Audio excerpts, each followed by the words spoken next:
Mais par la suite, vous avez dû mener des batailles très dures, là, entre autres sur la sous-traitance. Oui.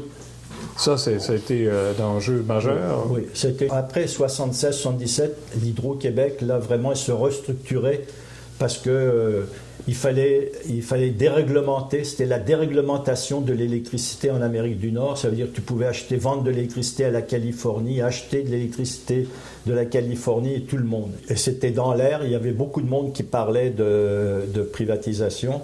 Les compagnies privées comme Lavalin, comme Dessau, ils venaient, puis ils disaient « Tu ne veux pas travailler pour nous, on va te payer plus cher. » Les inspecteurs, les ingénieurs, les dessinateurs s'en allaient d'Hydro pour travailler. Ils débauchaient les gens de l'Hydro, mais ils débauchaient pas seulement, ils débauchaient leur savoir. Quand tu étais inspecteur, la construction, là, que tu disais à l'entrepreneur, oh là là là, ton pylône, là, t'as pas creusé assez, là, t'as pas été sur le roc, là, t'as pas mis assez de ciment, ou ton ciment n'est pas de bonne qualité. Ça, c'est les inspecteurs de l'Hydro qui faisaient ça.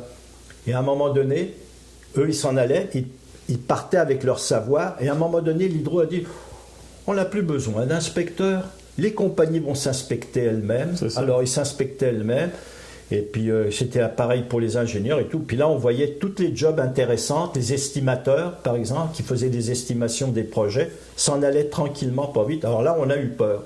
On a eu peur, les dessinateurs. Qu'est-ce que vous avez fait à ce moment-là? À ce moment-là, on a demandé au syndicat canadien de la fonction publique on avait proposé de faire, les 3 syndicats, une campagne contre la privatisation d'Hydro. Et moi, j'avais appelé ça « dénationalisation tranquille ». Je prenais le mot de nationalisation tranquille, et là, je disais la dénationalisation tranquille. Parce que tranquillement, toutes les jobs... Et là, on a fait une campagne qui avait coûté énormément d'argent. Je pense que c'était pas loin de 500 000 que ça avait coûté au SFP national. On avait fait nos chiffres, et là, on avait fait une campagne terrible. On avait fait un film, on avait fait des annonces à la télévision, on avait fait des pancartes énormes, il fallait choisir partout où on savait qu'il y avait le plus de monde qui passait pour les voir, les fameux panneaux. Et pour faire ça, il fallait savoir est-ce que les Québécois, ils sont avec nous. Et on avait fait un sondage, mais un sondage qui était très fort partout dans toute la province et tout. Je pense que c'était pas loin de, si je me trompe pas, c'était pas loin de 20 000 personnes qui avaient l'habitude. Les sondages, ils font ça pour 1000 ou quoi. Mais là, c'était un gros montant. Et on avait fait ça à travers toute la province, le sondage. Puis je me rappelle, on avait reçu les feuilles de papier avec les résultats. Et vous ne le croirez pas, les Québécois, à 88% des gens, ils ne voulaient pas qu'on touche à Hydro. On leur disait, est-ce que vous êtes d'accord à une dénationalisation? Est-ce que compagnie par service et tout ça? Et les Québécois disaient non, non, non, non. Et c'était non. Et moi, j'avais une idée formidable. J'avais dit, pourquoi qu'on ne fait pas une action, un format d'action bidon, une action, tout ça, et qu'on envoie à tous les Québécois pour leur dire, regardez, c'est votre compagnie. Ça vous appartient. Et on a fait ça, les gens étaient d'accord, alors on ne voulait pas savoir quel prix on allait donner à l'action. Fait qu'on a dit, écoute, c'est pas dur, l'Hydro-Québec coûte tant, 6 millions de Québécois, et puis on a fait la division, puis on était revenu que chaque action, c'était 14 400 $, et on a fait les actions, qu'on a envoyé ça partout. Et même après, des années après, j'ai vu des notaires nous appeler, parce que les gens avaient gardé ça. Et un notaire qui m'appelait, il disait « Monsieur, c'est quoi cette action-là » On a appelé à Hydro-Québec, il dit... Puis Hydro-Québec n'a jamais eu d'action. Le seul actionnaire de l'Hydro, c'est le gouvernement, tu sais. Et les gens, ils pensaient que... Et ça avait été un gros succès, la campagne. Puis est-ce que ça, par la suite, ça a infléchi un peu les tendances de l'Hydro? Alors, ce qu'on ne savait pas, c'est que l'Hydro aussi avait fait un sondage, ou le gouvernement, on ne sait pas. Puis à un moment donné, en confidence... Les patrons, on avait su par le personnel, des gens qui étaient pas mal sympathisants avec nous, qui nous avaient dit Hydro a fait le même sondage. Et on avait fait un colloque aussi, où il y avait tous des économistes qui étaient venus et tout, puis ils nous avaient dit que impossible que quelqu'un achète Hydro-Québec, c'est trop cher. Mais moi, je me méfie. Mais ça peut se vendre en morceaux, quand je vois maintenant que des compagnies à 60 milliards, parce qu'à l'époque, ils disaient que l'hydro, c'était pas loin de 70 milliards de dollars, tu sais, que ça valait. On savait pas, on avait évalué ça. Quand tu vois maintenant, à l'heure actuelle, les compagnies qui s'achètent à coût de 100 milliards de dollars, ils peuvent privatiser l'Hydro-Québec quand ils veulent. Les privatisations, ça n'a pas juste des incidences sur l'avoir collectif des Québécois, c'est aussi même souvent la qualité, le niveau de compétences du travail. Parce que par exemple, durant la crise du verglas, est-ce que l'équipement... À l'époque, il y avait un système qui disait « ça ne sert à rien d'avoir beaucoup de poteaux ». Pourquoi avoir beaucoup de poteaux? Pourquoi avoir beaucoup de transformateurs, dans les magasins? Quand les releveurs, quand les techniciens allaient pour chercher le fil, il n'y en avait pas dans les magasins.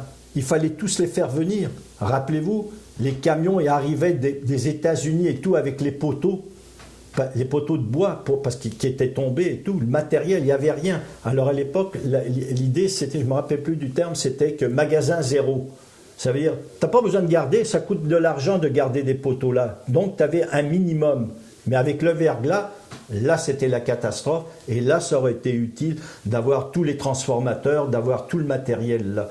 Et là, ça prenait du temps que ça vienne. Et on aurait pu avoir l'électricité partout beaucoup plus vite si les magasins avaient eu le matériel en place. Puis puis perdre moins d'électricité aussi. Au niveau de cahiers à l'époque, c'est sûr qu'il fallait vraiment qu'ils trouvent quelque chose.